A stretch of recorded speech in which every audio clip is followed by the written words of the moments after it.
Percy wasn't feeling well. His joints ached and he couldn't breathe properly. The Fat Controller came with an inspector who examined Percy and made notes in a small book.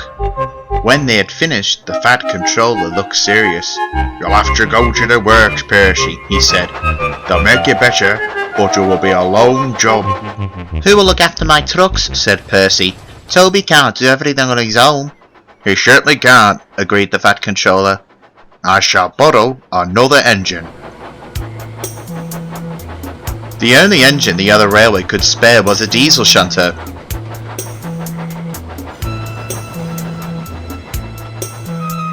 Duck was at the works when he heard an oily purring noise. He recognized the new arrival at once. "It's Diesel," he thought, and scuttled behind the shed.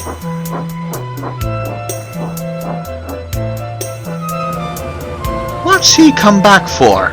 he said crossly. "The Fat Controller sent him away in disgrace." The Fat Controller was cross too, but he needed another engine and Diesel was the only one available.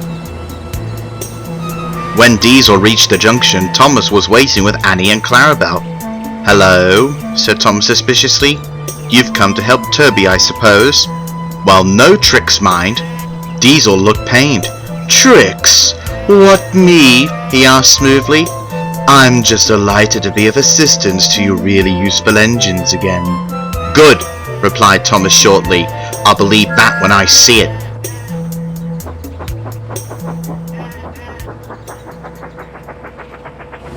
Diesel pulled some trucks carefully to Farquhar where Toby met him.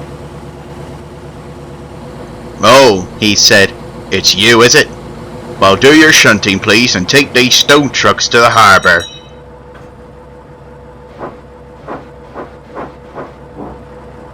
Thomas and Toby made it clear to Diesel that they would stand no nonsense. Diesel listened, purring quietly. "Yes, Thomas," he said smoothly. "I understand, Thomas. Of course, Thomas." The trucks knew that the Fat Controller had once sent Diesel away for troublemaking. "Let's have some fun," they sniggered. They teased Diesel and tried to annoy him, slipping their brakes on, accidentally on purpose.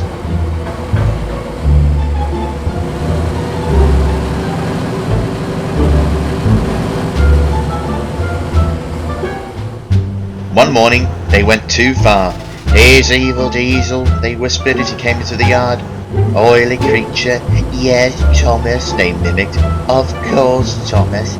Anything you say, Thomas." Diesel could stand no more. "Grrr!" he roared fiercely. "I'll teach you." He gave the line of trucks a sharp push, shooting them fast into a siding. The oldest truck, who was also the rudest, was at the front. Too late he saw what happened.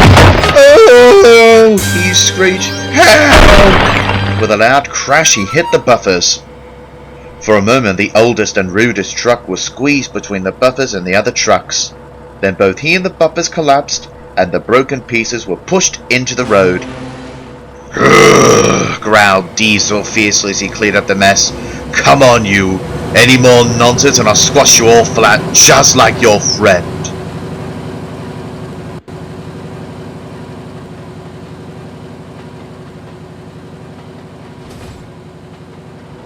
The Fat Controller was furious. "You will go back to the other railway as soon as I can arrange it," he thundered. When the Fat Controller had finished with him, Diesel was glad he was going home.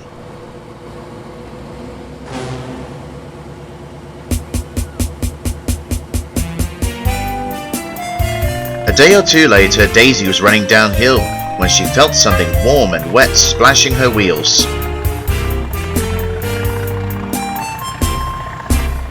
At the next station she felt hot and her joints were stiff. "You've lost your oil," said her driver. "Bertie will have to take your passengers."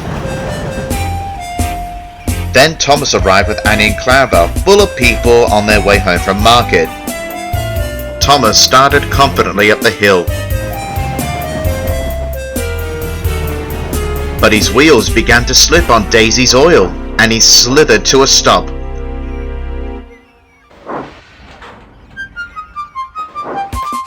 Then, "Help! Help!" he whistled. "I'm slipping back!" Near the bottom of the hill were special points to divert runaway trucks off the line. Thomas could not stop his heavy train from pulling him down towards these points. Clarabelle's back wheels were directed off the line. They sank firmly into the mud and Thomas stopped. "That's torn it," said the guard. He helped the passengers back to the station. Diesel was waiting at the next station, pulling his last train before going home in disgrace. He sniggered slyly when he heard about Thomas. "Serves him right," he said. Then he remembered that while Thomas was blocking the single line, he couldn't get past. The trucks tittered as he pushed them crossly into a siding. "Bother," thought Diesel. "I shall have to help or I can't go home." He set off to the rescue. At the oily place he stopped,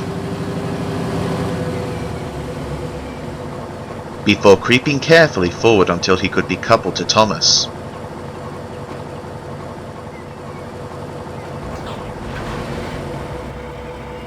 Meanwhile, workmen had put sleepers under Clarabelle to make a slope up the line. Then they cleaned the oil off the rails and put dry sand on them. At last, everything was ready. Diesel dug his wheels into the sand and pulled, but he was careful not to pull too hard in case a coupling broke.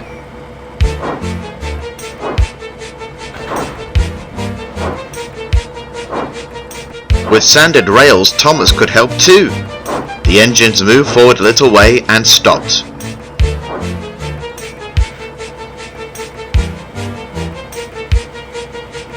Then a bit more until inch by inch, Clarabelle came safely back onto the line. Clarabelle was unhurt, so they went back for the passengers. Then, using plenty of sand, both engines pulled the train up the hill.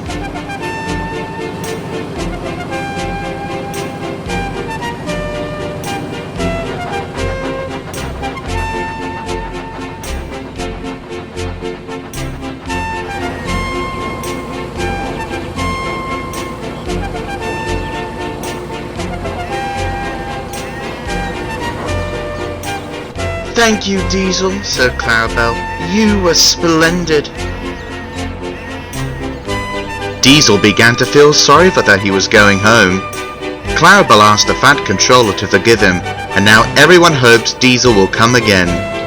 Diesel hopes so too.